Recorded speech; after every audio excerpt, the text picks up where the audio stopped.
ഏലപ്പാറ ആറ്റിലേക്ക് മാലിന്യം തള്ളുന്ന വിഷയത്തിൽ നടപടിക്കൊരുങ്ങി ഏലപ്പാറ പഞ്ചായത്ത് ഭരണസമിതി.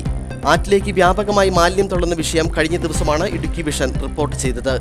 മാലിന്യ നിക്ഷേപകരെ കണ്ടെത്തി പിഴയടക്കം ചുമത്താനാണ് തീരുമാനമെന്ന് ഗ്രാമപഞ്ചായത്ത് പ്രസിഡന്റ് മറിയാമ്മ തോമസ് പറഞ്ഞു. വൻതോതിലാണ് ഏലപ്പാറ ടൗണിന് മധ്യത്തിലൂടെ ഒഴുകുന്ന ആറ്റിലേക്ക് മാലിന്യ നിക്ഷേപം നടക്കുന്നത്. ജൈവ അജൈവ മാലിന്യങ്ങൾ അടക്കമാണ് നിക്ഷേപിച്ചിരിക്കുന്നത്. ഇത് ആറിനെ ആശ്രയിക്കുന്ന നിരവധി കുടിവെള്ള പദ്ധതികളിലെ കുടിവെള്ളമടക്കം മലിനമാകുന്ന സാഹചര്യവും മാലിന്യം കുമിഞ്ഞുകൂടി സാംക്രമിക രോഗ ഭീഷണി അടക്കം ചൂണ്ടിക്കാട്ടിയാണ് കഴിഞ്ഞ ദിവസം ഇടുക്കി വിഷൻ വാർത്ത റിപ്പോർട്ട് ചെയ്തത്. ഈ വാർത്തയിലാണ് വിഷയത്തിൽ അടിയന്തര നടപടി സ്വീകരിക്കാൻ ഏലപ്പാറ ഗ്രാമപഞ്ചായത്തിന്റെ തീരുമാനം.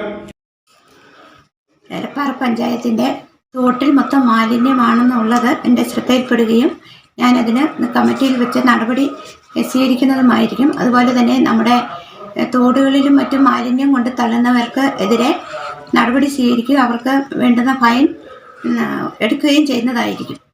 ആറ് കടന്നു പോകുന്ന മേഖലയിലെ കുടുംബങ്ങൾ കുളിക്കുന്നതിനും അലക്കുന്നതിനും അടക്കം ഈ ജലം ഉപയോഗിക്കുന്നതാണ്. ഇവർക്കെല്ലാം രോഗഭീഷണിയാണ് മാലിന്യ നിക്ഷേപം.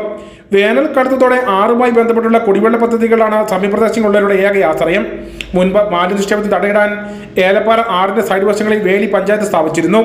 എന്നാൽ ഇതെല്ലാം മറികടന്നാണ് വൻതോതിൽ മാലിന്യ നിക്ഷേപം നടന്നു വന്നിരിക്കുന്നത്. News bureau, Elappara.